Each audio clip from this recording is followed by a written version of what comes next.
Lonsdale fan, and I wanted to do a quick video and review about a hidden gem, more specifically this knife right here.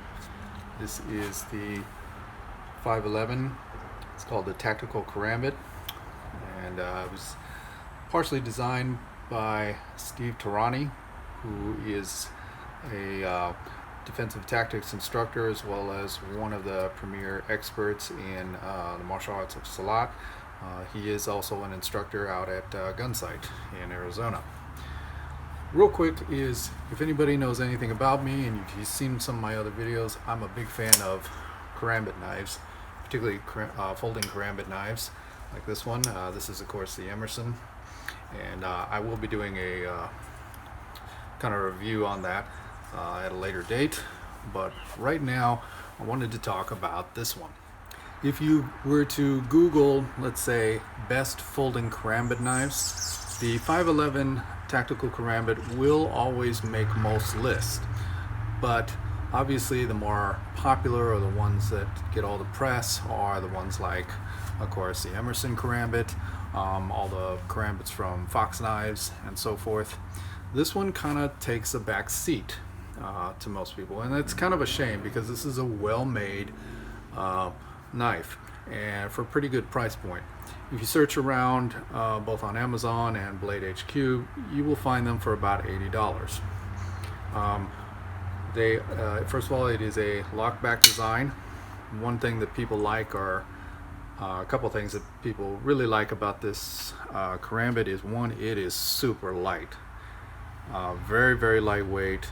And if you notice, the blade is got a much more aggressive curve to it than, let's say, the Emerson.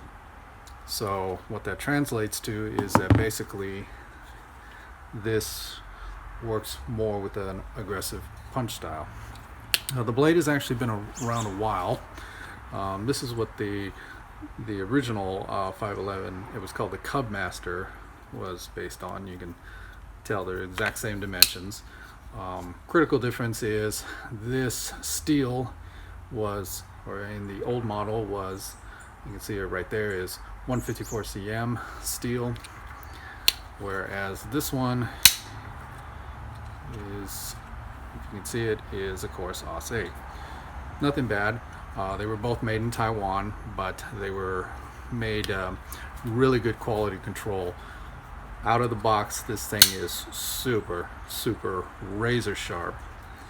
Blade is a little thin, so you would want to be careful with as a working knife starting to pry things out, but it is a very super sharp knife. A couple other things is there is no blade play anywhere. This is a nice tight, you can hear it lock up, very loud, very stout back lock, works very well. This handle is not G10, it is actually reinforced glass filled nylon, but it actually makes for a really good handle. It's very thin. The ring is got a wide diameter, so that works really well. Works well with both grips.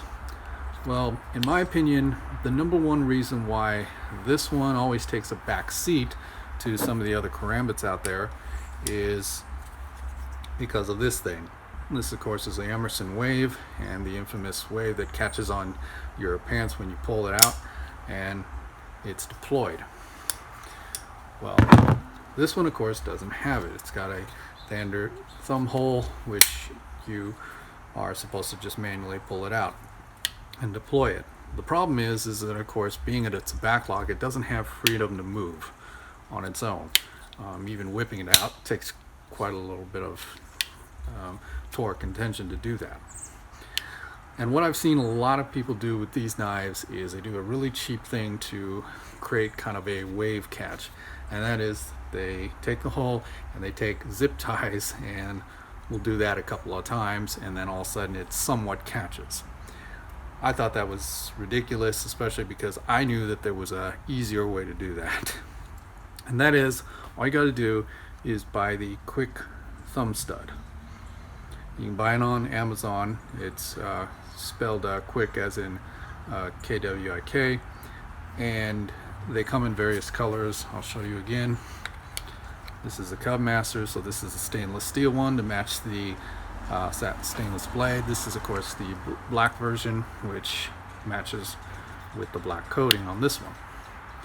And I knew, because I'm older, and I was used to the Buck lockback knives, when you had to open them kind of by pinching them, rolling the thumb, giving a quick torque, and then later these thumb studs, attachable thumb studs, came out, and it was great because now you could open it up with one hand. But what we also knew when I was younger is that these thumb studs, because they attached on the outside rather than inside the blade, is they would catch on your pocket just as well. Just trust me when I tell you is that this will work. There's a couple of things you got to remember. Is when you place the thumb stud, you want to place it a little past where the hole is, just on an angle close to where this 511 symbol is right here. Going on reverse side, it was just be a little past the T on the Tarani. The reason being is if you put it too far over here, when it catches, remember it's a back lock, so it's not free to move, and so you're probably only going to get that much.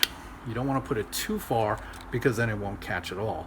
You want to put it not where the maximum extension is, but just before that, so that when it pulls, it'll catch.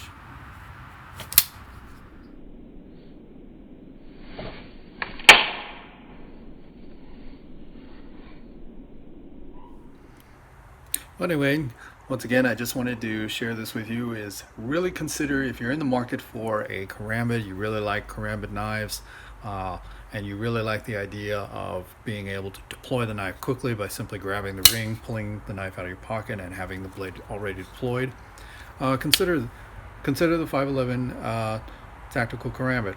And all you need to do is buy the matching attachable thumb stud. Like I said, both of them from Amazon. You can probably get them both for a total of $90, and that's still cheaper than any of your Fox knives, your Spyderco Karambits, and definitely cheaper than an Emerson. So just something to share about that. It's a really good knife. It's also a really good working knife. If you're the type who doesn't like liner locks, remember this is a nice solid back lock, so it's going to survive real well. I really like this very simple spring steel clip. It really comes out of the pocket real nice, and then the aggressive shape of the knife itself just fits in your pocket. You forget it's there, you really do. So anyway, consider the 511. It's really good. Like I said, designed by Steve Tarani, who is an expert in the weapon itself, and just thought I'd share with that. And also look forward to one day I will be doing a review on this, the Emerson. So God bless you and those you love.